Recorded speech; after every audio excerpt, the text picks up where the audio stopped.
That's good. Oh, wow. Look at the pulp from the...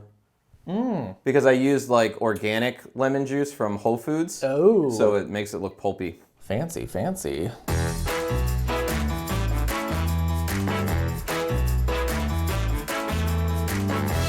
Today, we're going to talk about the new film from David Fincher called Mank.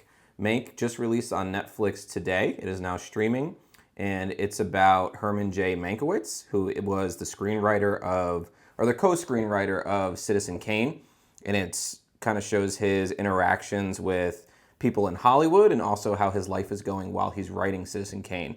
So his interactions with Orson Welles, how Hollywood becomes tied to politics and some of the political ambitions of the time.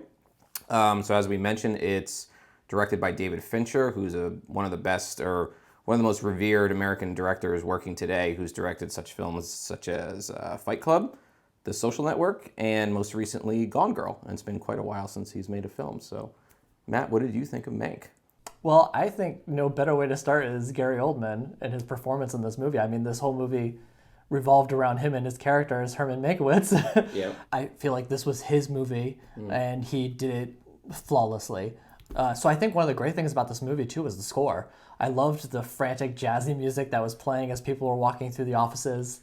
Yeah, so the score is by Trent Reznor and Atticus Ross. Trent Reznor is famous for his band Nine Inch Nails, which is some pretty heavy industrial music. He also scored The Social Network, which he won an Oscar for. But if you remember, the soundtrack to The Social Network was a lot of kind of like droney, electronic kind of stuff. So this is way out of the box for them, and I thought they did a really good job. Yeah, I could see this being nominated in that category. Totally. Yeah. And I think that they just that old timey Hollywood feel of like the banging drums and the horn swelling. It was great.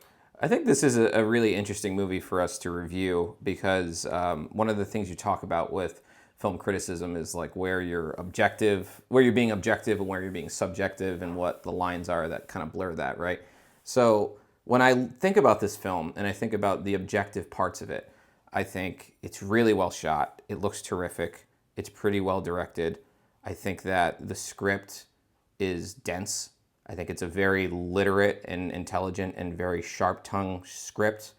I think as you said, the actors are great. I think Gary Oldman just falls into the role, but it doesn't fix this thing for me that something at the center of this film just feels really hollow. Oh, that's interesting. Yeah, I did not.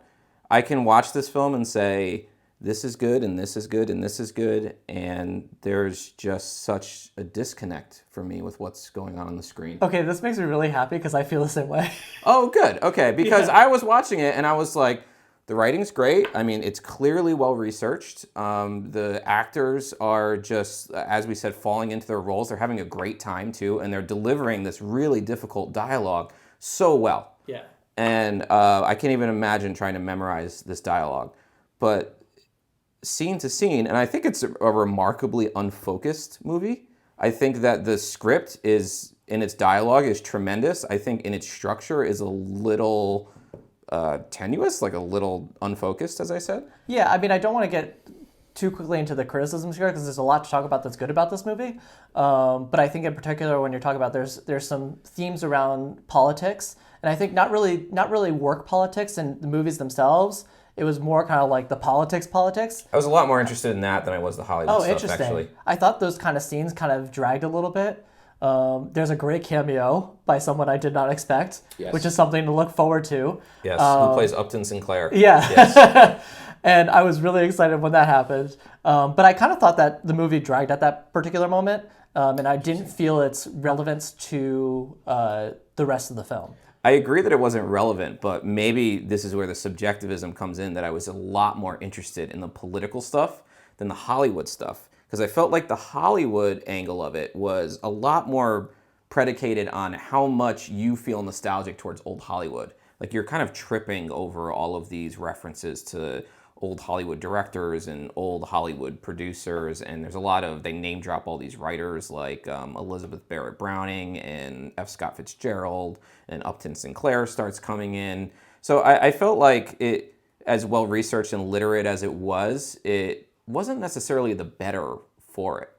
What's interesting is when Herman Mankiewicz first comes into the writer's room, and you kind of have that like around the table scene where everybody introduces themselves as kind of like these secondary characters. Yes, yeah. And it felt like all those movies that do that. And I thought that those people were going to be integral to the plot of the film in some way going forward. Yeah. And it was just kind of like a passing thought. It was just like, let's acknowledge them. And they kind of, their faces show up every now and then. Yeah. But they don't really have any part to play. That really exemplifies some of the hollowness that's just at the center of some of these scenes. And there are some really good scenes. There's the scene at the dinner where Mank is quite drunk. I mean, he's quite drunk for most of the movie, but he's very drunk in this scene, and that's a great scene. There are these individual couple, maybe 2 or 3 scenes that I thought were really darn good, and then there's a whole lot of movies surrounding it that just did not land for me. Another aspect which I thought was really well done was the lighting in this movie.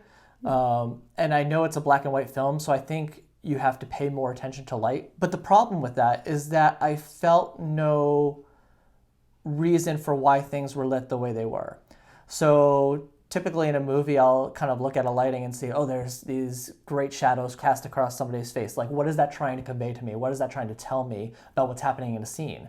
And I kept like kind of picking through this film like while we were watching it and wondering like, well, what's the point of this lighting here? And what does it do to push the narrative of that scene further? And I just never felt like it ever got there.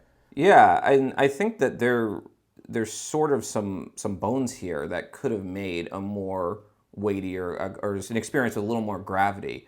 There's something that Mank tries to get towards the end, or he tries to assert at the very end of the movie that should have had more dramatic heft than it had. Yes. There's something that happens to a friend of his that's pretty tragic that had no dramatic heft.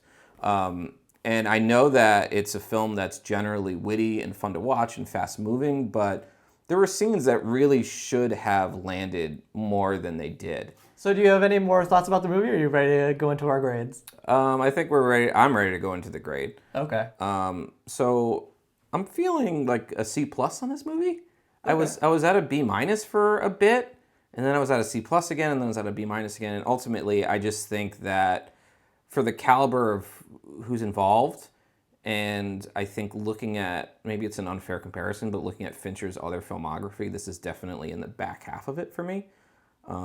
Yeah, I'm feeling a C+. It's just really a mixed bag. I think I'm at a B-. I felt like there was all these elements of the film that were done very well, that were great. I mean, and Gary Oldman's character kind of bumps that up for me a little bit. Yeah. But at the same time, yeah, I feel like the movie had this kind of a hollowness that didn't really connect with me emotionally. And you know me, I love feeling emotionally connected to a film, and I just wasn't there. All right, guys, well, that's our review for Mank. Let us know in the comments if you've seen it, whether you liked it, didn't like it, thought it was meh. And if you like this video, please like and subscribe, and look forward to our next review very soon.